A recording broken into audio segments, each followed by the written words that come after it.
नहीं देखिए, और ये जरूरी है। आप कतई इस चीज को स्वीकार नहीं कर सकते कि कोई विदेशी नागरिक जो आपके देश का नागरिक नहीं हो, वो विदेशी एक घुसपैठिया बनकर आपके देश में आपके संसाधनों के ऊपर, जिसपे पहला हक अधिकार भारतीयों का बनता है, आपका हक छीनने का कार्य करे। इस बात को कतई स्वीकार नहीं किया जा सकता और इसके लिए जो कड़े कदम उठाने की जरूरत पड़ेगी, प्रधानमंत्री जी, मेरी सरकार इस बात के लिए हम लोग पूरी तरीके से प्रतिबद्ध हैं और जो जो कदम उठाने की जरूरत पड़ेगी वो उठाए जाएंगे। लालटेन युग और कांग्रेस का जिक्र उन्होंने किया और कहा कि कांग्रेस किस तरीके से बिहार के जनता के साथ दुर्व्यवहार करती थी, नफरत करती थी, और आज जिस तरीके से एनडीए सरकार ने काम किया है, आगे भी विकास होगा।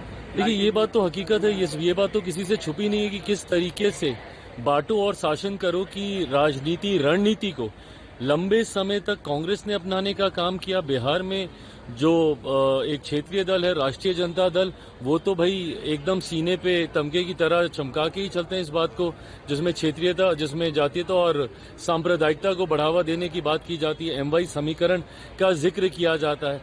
वहीं दूसरी तरफ हमारी सरकार, जिसने हमेशा सबका साथ सबका विकास की बात की है, आज भी भाई उस मंच पे आप लाभार्थियों को देख लीजिए, उन लाभार्थियों की सूची को देख लीजिए।